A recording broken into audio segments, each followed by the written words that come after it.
Ilindeni amani ya Tanzania. Kila raia na kila mtu na kila mwananchi wa Tanzania ana wajibu wa kuilinda amani ya Tanzania. Tunapitia maktaa nyingi sana, vipande mbalimbali vya video tunaviona hali ya kuwa watu wa Kongo wanakimbia, wana mbuzi zao. Unamkuta mtu amebeba watoto wake, huyu mtoto yuko mgongoni, huyu mtoto yuko kifuani, mwingine amebeba huko mizigo na kadhalika, wanatembea masafa marefu, maskini hawajui wanaelekea wapi. Assalamu alaykum wa rahmatullahi wa barakatuh. Innal hamdalillah nahmaduhu wa nasta'inuhu wa nastaghfiruh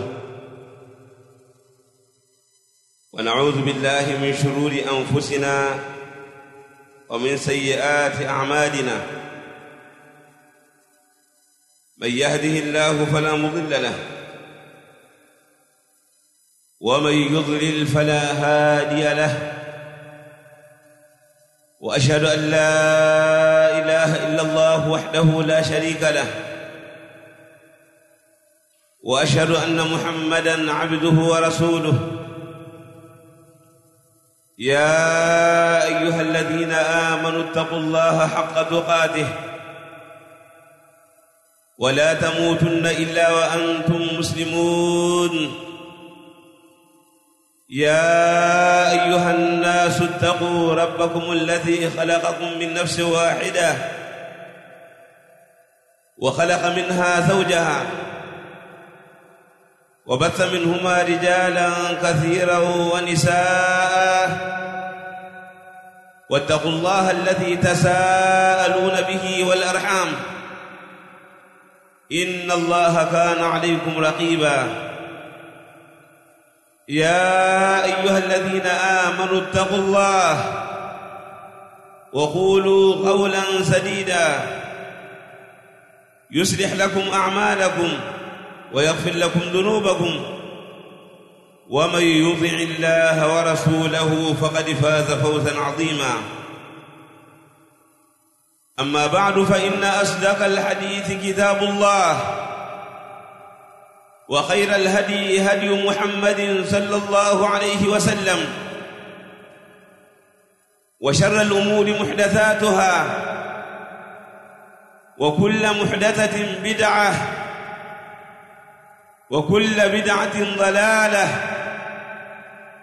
وكل ضلالة في النار. أيها الناس، أوصيكم بتقوى الله عز وجل إنه قد فاز المتقون. قال الله: إن للمتقين مفازا. Ndugu Waislamu, nakuhusieni kama ambavyo naihusia nafsi yangu juu ya kumcha Allah subhanahu wa ta'ala, kwani si vingine wamefaulu wenye kumcha Allah subhanahu wa ta'ala. Allah subhanahu wa ta'ala anasema: inna lilmuttaqina mafaza, hakika wacha Mungu watapata sehemu ya kufaulu, nayo ni aljanna. At-taqwa ayuha al-ahibba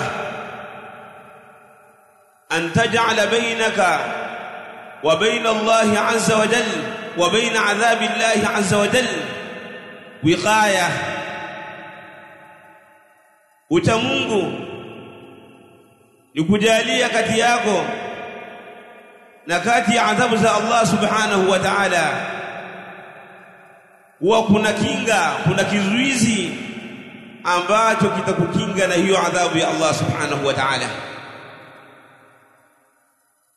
Uchamungu ayuha al-ahibba yakunu bif'li al-awamir wa tarki an-nawahi ala nurin min Allah. Uchamungu unakuwa kwa kufanya yote ambayo Allah subhanahu wa ta'ala ameamrisha na kuacha yote ambayo Allah subhanahu wa ta'ala ameyakataza, ala nurin min Allah, wa nuru inayotoka kwa Allah subhanahu wa ta'ala. ili uhesabike kama wewe ni mcha Mungu, inakulazimu ushikamane na yote ambayo Allah subhanahu wa ta'ala ameamrisha na uachane na yote ambayo Allah subhanahu wa ta'ala ameyakataza. Kwa hapo utazifika na sifa za wacha Mungu. Ucha Mungu ayu alahibba ndiyo nguo ambayo kila mwanadamu anatakiwa aivae nguo hiyo. Huwa thawb alhaqiqi alladhi yasturu al-insan, ndiyo nguo ya uhakika, ndiyo nguo ya kweli ambayo inamstiri mwanadamu. Qala Allah azza wa jalla, anasema Allah azza wa jalla, wa libasu taqwa dhalika khair, na nguo ya ucha Mungu ndiyo nguo ya khairi. Idha almar'u lam yalbas thiyaban min at-tuqa, idha almar'u lam yalbas thiyaban min at-tuqa taqallaba 'uryana walau kana kasiya, atakapokuwa mja hajavaa nguo katika nguo za ucha Mungu, basi atabadilika kuwa yuko uchi hata kama amevaa. Wa khayru libasi almar'i da'atu rabbih, wa khayru libasi almar'i da'atu rabbih fala khayra fi man kana lillahi 'asiya. Bora ya nguo ya mja ni kumtii Mola wake Allah subhanahu wa ta'ala, na wala hakuna khairi ya yule ambaye ataendelea kuwa ni mwenye kumwasi Allah subhanahu wa ta'ala. Ikhwata fillah, kila mmoja lazima katika mwendo wake wa kuelekea akhera awe na mambo ambayo ataenda nayo, awe na begi ambalo yuko nalo, begi ambalo itakuwa na mambo yatakayomsaidia katika safari yake ya milele. Nao ni safari ya kuelekea kaburini, kisha kuelekea kwa Allah subhanahu wa ta'ala, na maandalizi yaliyokuwa mazuri, na maandalizi yaliyokuwa mazuri ni ucha Mungu. Allah subhanahu wa ta'ala anasema, watazawwadu fa inna khayra zadi taqwa, andaeni maandalizi mnapokuwa mnaenda katika ibada ya hija na mnapokuwa mnaelekea katika maeneo mbalimbali ya safari zenu, na mnapokuwa mnaelekea katika safari ya akhera. Fa inna khayra zadi taqwa, hakika bora ya maandalizi ni ucha Mungu. Kwa kila mmoja akiwa hapa duniani aelewe kwamba yuko safarini, na katika hii safari lazima awe na maandalizi, na maandalizi yaliyokuwa mazuri ni ucha Mungu, ni kumcha Allah subhanahu wa ta'ala. Maashara almuslimin, يقول المولى سبحانه وتعالى حكاية عن نبيه شعيب: ويا قوم لا يجرمنكم شقاقي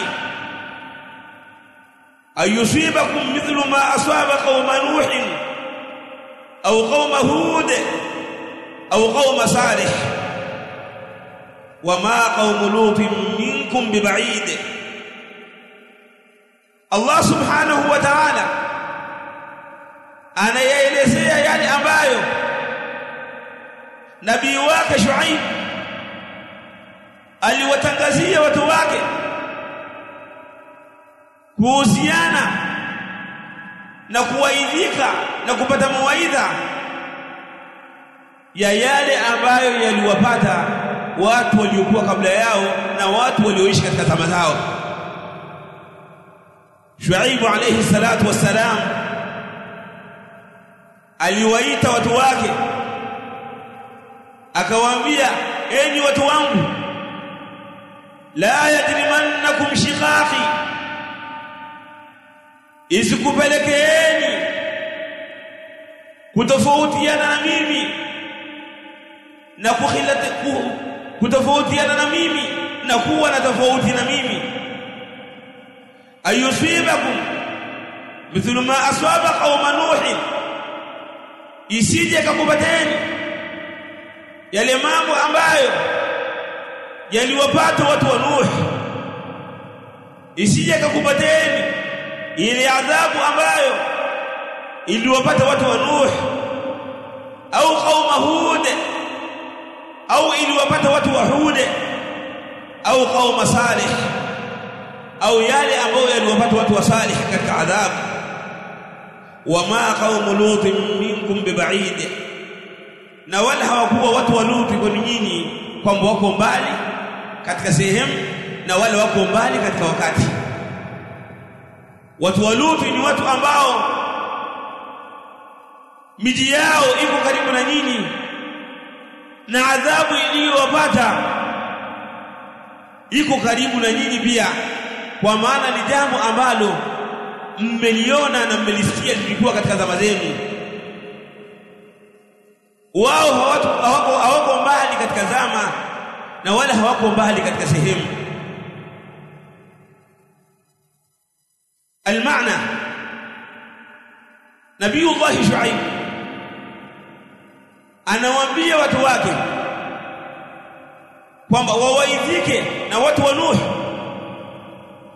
wawaidhike na watu wa Hud, wawaidhike na watu wa Salih, na wapate mawaidha kutokana na watu wa Lut. Hakika watu hawa lamma atau asbab al-iqab, walipoleta na kufanya sababu za kuadhibiwa, wa nuzuli shururi fi biladihim, na walipoleta sababu za kuteremka shari katika miji yao, wakafanya mambo ambayo yanapelekea katika adhabu, halaku wa udhibu, waliangamia na waliadhibiwa. Wanazalat ash-shururu fi biladihim, na shari zikawa zimeteremka katika miji yao, wakapata shida mbalimbali na matatizo mbalimbali kwa sababu walifanya mambo ambayo kwa ajili yake watu huwa wanaadhibiwa. Nabiyullah Shuaib alayhi salatu wassalam akawaamrisha watu wake na kuambia kwamba waidhikeni, pateni mawaidha kwa watu hawa, watu wa Nuh, watu wa Hud, watu wa Salih na watu wa Lut. Pateni mawaidha kupitia watu hao.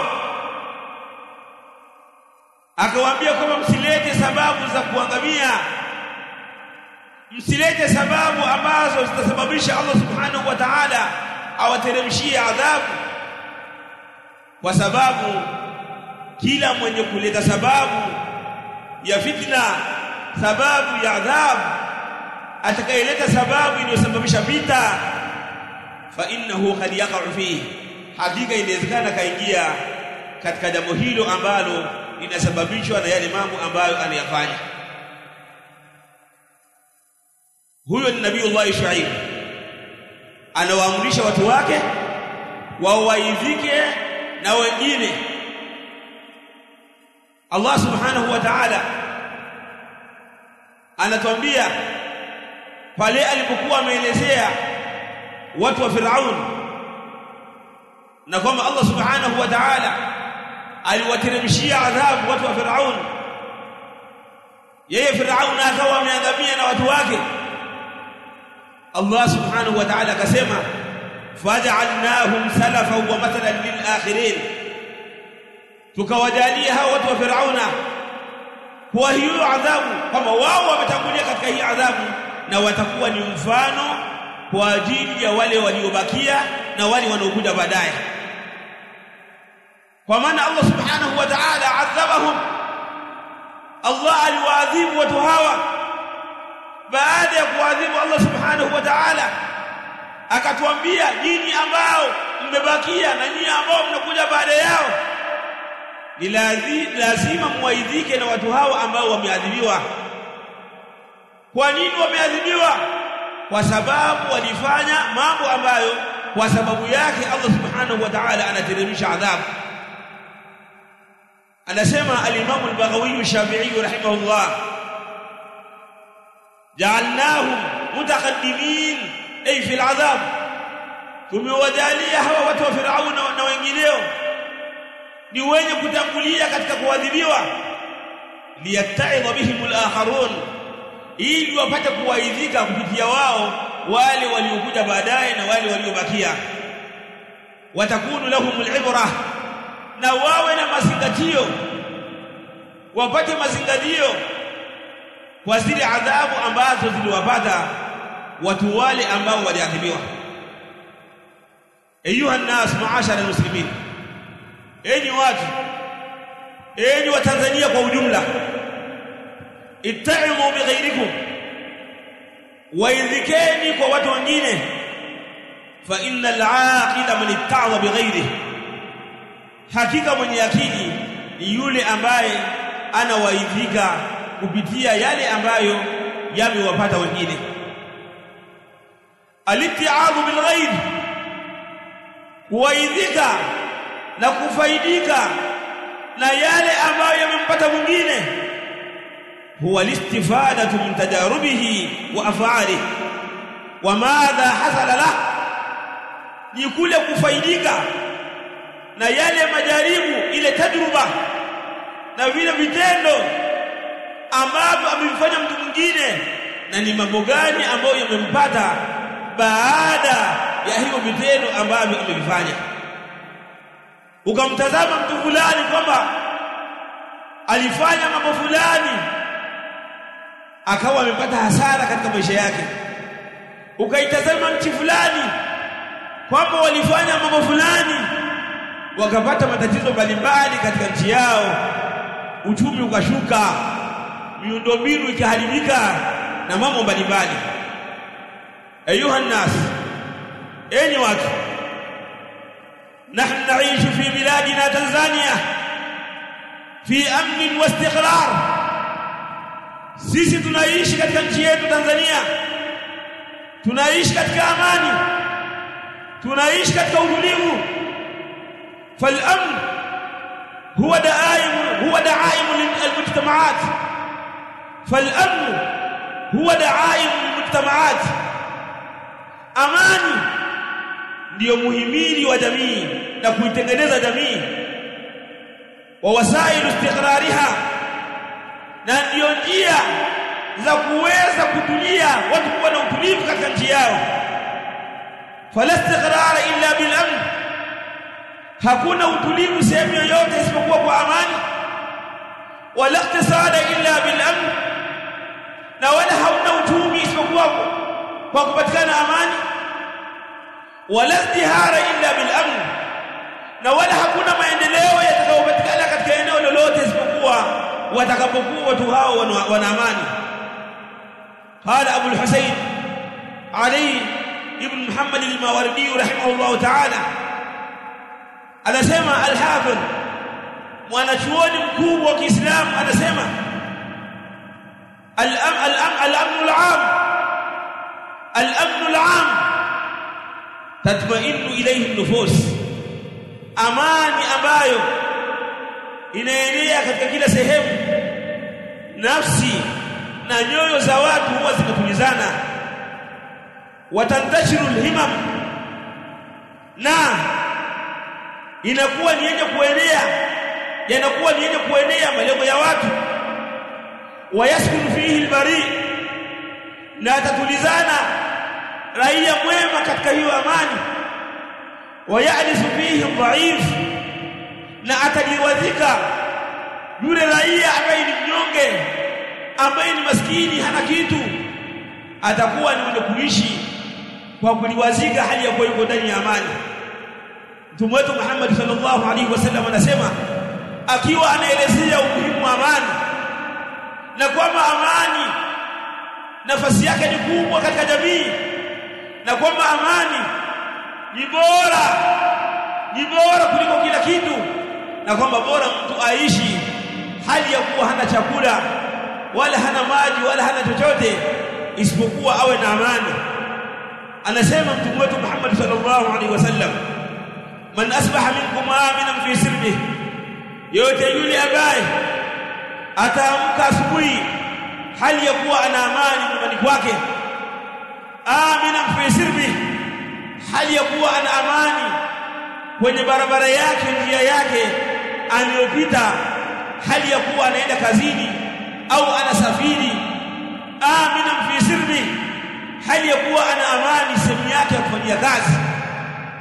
Yoyote yule ambaye ataamka ana amani nyumbani kwake, anaondoka, anarudi, anaiacha familia yake salama, na anarudi anaikuta familia yake bado iko salama, na akawa anaondoka kwenye ile barabara na njia anayopita hali ya kuwa na amani kwenye biashara yake, kwenye kazi yake, kwenye kilimo chake, hali ya kuwa na amani, muafan fi jasadi, hali ya kuwa ana afya kwenye mwili wake, indahu qutu yaumi, ana chakula cha siku moja tu, hana uhakika wa kupata chakula cha kesho. Faka anna mahizat lahu dunya, mtu wa sampuli hiyo ni kama vile amepewa dunia nzima, anaishi, ana chakula cha leo, hana uhakika wa chakula cha kesho. Mtu huyu madamu anaishi kwenye amani ni kama vile ni tajiri wa dunia nzima. Wale ambao yaishuna fil hurub, watu ambao wanaishi katika vita, yaishuna fi samai aswat almadafi, wanaishi hali ya kuwa wanasikia sauti za makombora, wanasikia sauti za marisasi, wanasikia sauti za vifaru. Hata kama mtu ni tajiri hawezi kusherekea na hawezi kufurahia na ule utajiri wake. Mara yuko nyumbani kwake anaona risasi inapita kwenye dirisha lake, mara yuko nyumbani kwake na utajiri wake anaona kombora limerushwa, bomu limerushwa, linaangukia katika paa la nyumba yake. Haiwezekani akawa na furaha na utajiri wake. Lakini maskini ambaye anaishi katika amani, analala, anaamka hajakuwa na amani, hata kama akiokosa mambo mengi, ni bora kwake kuliko kuishi katika sehemu ambayo nafsi yake inaweza kuondoka kwa muda wote. Ayuha nas, enyi watu, la ta'tu bima yuaddi ila zawali al-amn fi hadhihi al-bilad. Enyi watu, msilete mambo ambayo yatapelekea kuondoa amani katika nchi yetu hii. Wa min al-asbab al-muaddiyati ila hadm al-amn qabul aqawil al-harakiyin, miongoni mwa sababu ambazo zitakupelekeeni kuiondosha amani ya nchi yetu Tanzania ni kukubali maneno ya watu ambao wanajiita kama wao ni wanaharakati huru. Ikiwa Watanzania mnawasikiliza watu ambao wanaitwa au wanajiita wao kama ni wanaharakati huru, basi hiyo ni sababu kubwa miongoni mwa sababu ambazo mtaiondosha amani yenu. Wanaharakati huru ambao wanakuwa ndani ya nchi na wengine wanakuwa nje ya nchi yetu. Fa innal harakiyin yufsiduna wala yuslihun, hao wanaharakati huru ni waharibifu, hawatengenezi, bali wao kila sehemu ambayo wanaenda wanakuwa ni wenye kuharibu nchi, kuharibu watu na kuwasababishia kuingia katika migogoro mbalimbali ya kisiasa, kuingia katika migogoro mbalimbali ya kupigana watu wao kwa wao. Ndugu zangu wa Tanzania, hawa watu ambao wanajiita kama wao ni wanaharakati huru wameharibu miji, wameharibu nchi mbalimbali. Leo hii tukitazama katika historia mbalimbali tutakuta maeneo mbalimbali kwamba wanaharakati huru hakuna sehemu ambayo waliwashawishi raia ikawa nchi imebakia ikiwa ni salama. Ndugu zangu, tuangalie katika nchi ya Algeria. Nchi ya Algeria kulikuwa na vyama, watu wanagombea, kikatokea chama miongoni mwa vyama kikadai kwamba chenyewe kinaonewa. Wakapatikana wanaharakati huru ambao walikuwa ndani ya nchi hiyo ya Algeria, lakini pia wakapatikana wanaharakati huru ambao walikuwa nje ya Algeria, waliokuwa wanaishi Ufaransa na maeneo mbalimbali katika nchi ambazo zilikuwa nje ya hiyo Algeria. Watu hao waliwashawishi wananchi kupitia mitandao, waliwashawishi wananchi kupitia njia mbalimbali, na wananchi wakawa wameshawishika, hawakuwa na subira, hawakuwaidhika na wengineo ambao waliwahi kuivunja amani ya nchi yao. Wakawa wananchi wametoka kuandamana kama hawakubali. Waliofanya maandamano, yale maandamano yalisababisha vita kubwa, kwa sababu ni maandamano ambayo yalilenga kuondosha uongozi ambao ulikuwa madarakani. Walipojaribu kufanya hivyo, ndugu zangu Waislamu na ndugu wa Tanzania kwa ujumla, amani iliondoka kwa muda wa miaka 10, hali ya kuwa watu wanapigana wao kwa wao, hali ya kuwa watu wanauawa. Huyu anayeuawa hajui kwa nini kauawa, na huyu aliyeua hajui kwa nini kaua. Huyu aliyeuawa hajui nani kamuua, na huyu aliyeua hajui ni nani kamuua na kwa sababu gani amemuua. Amani ambayo iliondoka kwa siku moja ilipatikana baada ya miaka 10. Watu walifiwa, waliuliwa. Kuna watu ambao familia nzima iliuawa, na kuna watu ambao nusu ya familia iliondoka. Kuna watu ambao walikuwa ni matajiri wakabakia kuwa ni maskini, na kuna watu ambao walipata matatizo mbalimbali. Wanawake walidhalilishwa, watoto waliuawa, vijana ambao ni nguvu kazi waliuawa. Kwa hiyo hali ikawa ni ngumu kwa muda wa miaka 10 ambayo huko Algeria hiyo miaka 10 waliita al-ashariyatu sauda. Ni miaka 10 ambayo wameishi katika giza la vita, kwa amani ambayo waliivunja kwa muda wa siku moja.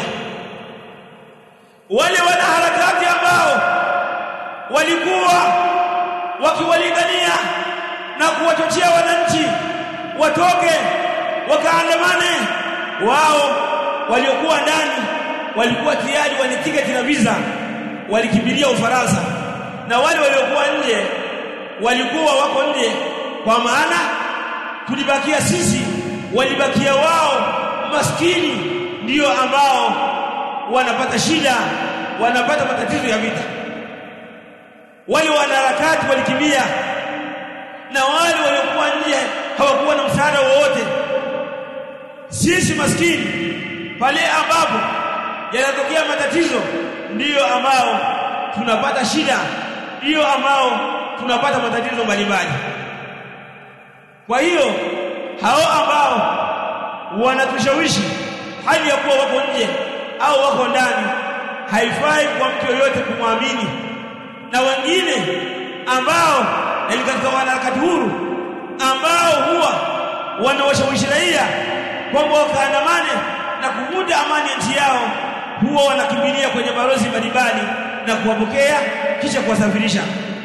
Lakini sisi maskini hatuna uwezo wa kukimbilia katika ubalozi wa Marekani au ubalozi wa sehemu yoyote ile, hatuna uwezo huo, bali tukikaribia katika huo ubalozi tutafukuzwa. Kwa sisi ndio ambao tutakuwa tunauawa, tunakufa, tunapata matatizo mbalimbali tukiwa ndani ya nchi zetu. Ndugu zangu wa Tanzania, chukueni mfano huko Libya. Libya serikali yao ilikuwa kila mwananchi inamgawia pesa kila mwezi. Kijana akitaka kuoa anapewa mahari na kuandaliwa makazi na kuwekewa kila kitu ambacho kinaweza kumsaidia katika maisha yake. Lakini walitokea wanaharakati huru katika nchi ya Libya, wakawashawishi wananchi wa Libya, wakamwambia kwamba nyinyi hayo mnayofanywa na serikali yenu ni madogo, lazima mpate mengi katika hayo. Wananchi wakashawishika. Sisi zamani tulikuwa tunatamani lau kama tulikuwa wananchi wa Libya, lakini watu wa Libya ili amani waliishiba, ule utajiri wa nchi yao waliushiba, wakataka vita, wakakubali maneno ya wanaharakati huru, wakaiharibu nchi yao. Mpaka sasa, mpaka hivi sasa, mpaka leo hii ninapozungumza, bado Libya hawana amani, wanauana wao kwa wao, nchi imegawanyika. Mpaka siku moja, ndugu zangu wa Tanzania, imetokea yule mtoto wa Gaddafi ambaye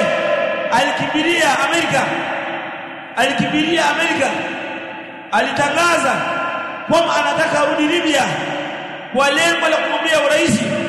Watu wa Libya wakasema bora arudi ili atufanyie yale ambayo tulikuwa tunafanywa na serikali ya baba yake. Lakini ni mambo ambayo wanayatamani, lakini hayawezekani kupatikana. Libya, ndugu zangu, imegawanyika. Libya ilikuwa ni nchi ya kitajiri. Libya ilikuwa ni nchi inawapa kila kitu wanachotaka wananchi wao, lakini wananchi wakawa wameichoka amani ya Libya kwa kushawishiwa na watu ambao walikuwa wanajiita ni wanaharakati huru, ikawa amani yao imeondoka. Ndugu zangu Waislamu, amani ni jambo muhimu. Hakuna jambo kama amani.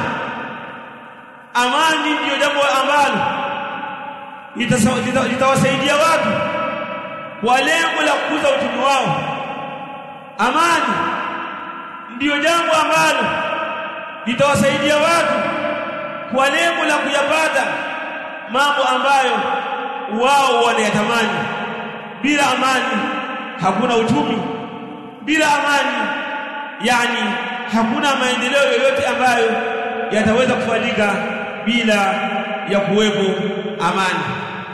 Aqulu ma sami'tum wa astaghfirullah li wa lakum wa lisa'il muslimina min kulli dhanbin wa khati'ah fastaghfiruhu innahu huwal ghafurur rahim wa huwal barrul karim. Alhamdulillah ala ihsanihi wa shukran lahu ala tawfiqihi wa imtinanihi وأشهد أن لا إله إلا الله وحده لا شريك له تعظيما لشأنه وأشهد أن سيدنا ونبينا محمدا عبده ورسوله الهادي إلى رضوانه صلى الله وسلم وبارك عليه وعلى آله وعترته وأصحابه وإخوانه. معاشر المسلمين أيها الناس، amani ni jambo muhimu ndugu zangu. Watu wa Rwanda walipokuwa wameleta sababu za kuiondoa amani Rwanda, walichukua muda mrefu kuirejesha, na sababu kubwa iliyowapelekea kuiondoa amani katika nchi ya Rwanda ilikuwa ni ukabila. Kwa hiyo yale mapigano ya kikabila iliwapelekea kuiondoa amani. Lakini jioni Kongo, mpaka sasa hivi Kongo hakuna amani. Waulizeni madereva ambao wanaoendesha magari kuelekea Kongo yale ambao wanayapata wanapokuwa katika nchi ya Kongo. Hamna amani katika nchi ya Kongo, watu wanateseka na vita huko Kongo. Njooni Burundi, ndio kuna tengamaa kwa sasa, lakini Burundi imewachukua muda mrefu, hali ya kuwa wako nje ya amani, wanaishi katika vita.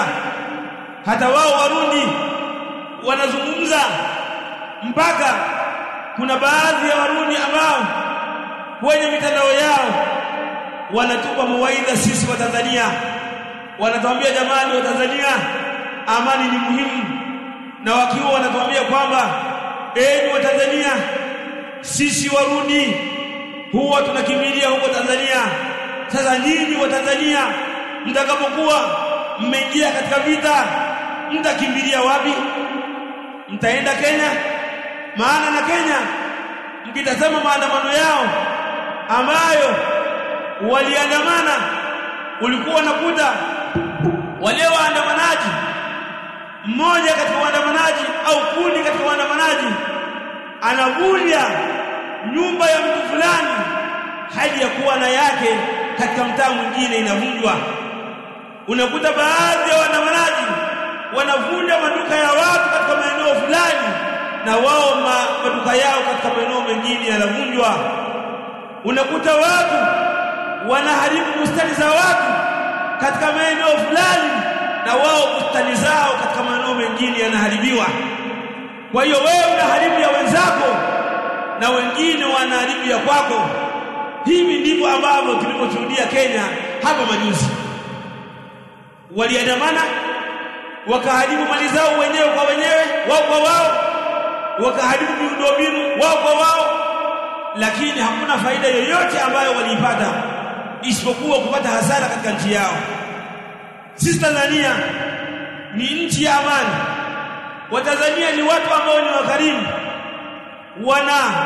wanamkaribisha kila mtu ambaye anaingia, akitoka Ulaya, akitoka Uarabuni, akitoka maeneo yoyote Afrika, anaingia Tanzania, na Watanzania wanamkirimu, wanampa ikram, mpaka kila mmoja akiondoka Tanzania anasema Tanzania ni nchi ya ukarimu. Leo hii mtakapokuwa mmeivunja amani, hamtopata jambo ambalo mtaweza kuwakirimu wale wageni ambao huwa wanakimbilia Tanzania au wanaingia Tanzania kwa lengo la kutembea. Ilindeni amani ya Tanzania. Kila raia na kila mtu na kila mwananchi wa Tanzania ana uwajibu wa kuilinda amani ya Tanzania ili iweze kubakia. Lakini tutakapoichoka hii amani tuliyokuwa nayo kwa kushawishiwa na watu ambao ima tunawajua au hatuwajui, basi amani itaondoka, kisha na hii Tanzania itarudi kuwa kama vile Kongo, kama vile ilivyokuwa Burundi, kama ilivyokuwa Rwanda, kama vile tunavyoona Somalia, kama vile ambavyo iko miji mingine. Kwa lazima ndugu zangu wa Tanzania, amani kwanza. Idai haki yako hali ya kuwa uko ndani ya amani. Haiwezekani ukaidai haki hali ya kuwa uko nje ya amani. Amani ndiyo ambayo inakuwezesha kuweza kuidai haki ambayo unaitaka. Lakini ukivunja amani, basi tambua kwamba hiyo haki hutaweza kuipata, na hiyo amani itakuwa ni kuirejesha.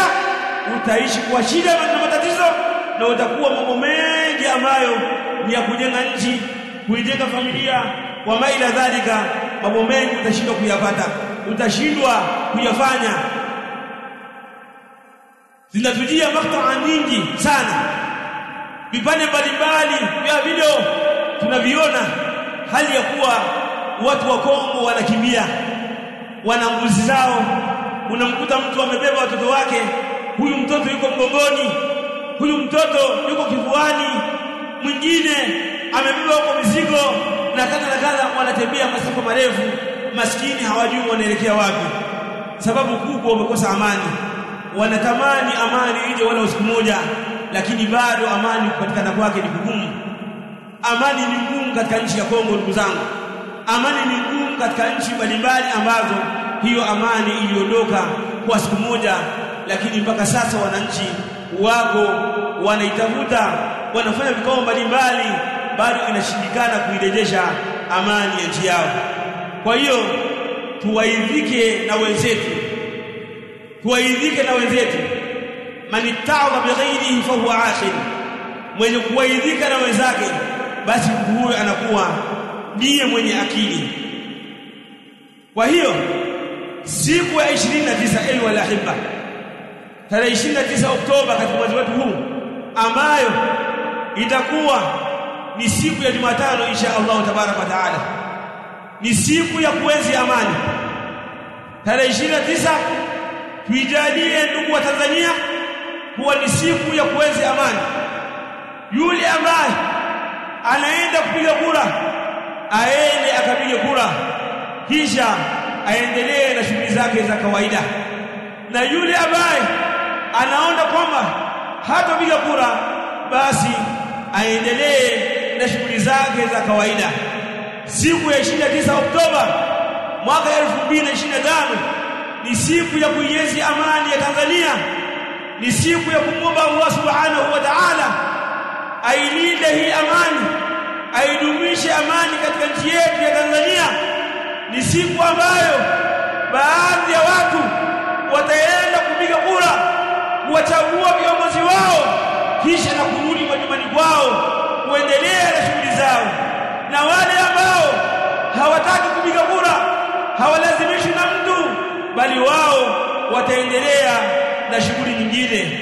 Siku ya tarehe 29 Oktoba sio siku ya maandamano, sio siku ya kuvunja amani ya Tanzania. Ni siku ambayo Watanzania wanaienzi amani yao, wanawachagua viongozi wao, wanatengeneza mustakbali wa nchi yao na kuwatengenezea watoto wao na wajukuu zao Tanzania iliyokuwa nzuri. Kwa hiyo kila Mtanzania ajue hivyo kwamba tarehe 29 Oktoba ni siku ya kuienzi amani ya Tanzania, ni siku ya kwenda kuwachagua viongozi, ni siku ya kumwomba Allah subhanahu wa ta'ala aidumishe amani ya Tanzania na utulivu wake. Rabbana atina fid dunya hasana wa fil akhirati hasana wa qina adhaban nar waghfir lil mu'minina wal mu'minat wal muslimina wal muslimat al ahya'i minhum wal amwat birahmatika ya arhamar rahimin. اللهم آمنا في أوطاننا وأصلح أئمتنا وولاة أمورنا واجعل ولايتنا في من اتقاك واتبع رضاك يا أكرم الأكرمين. قوموا إلى صلاتكم يرحمكم الله. Hii ni Wajawema Online TV. Hapa ni elimu tu.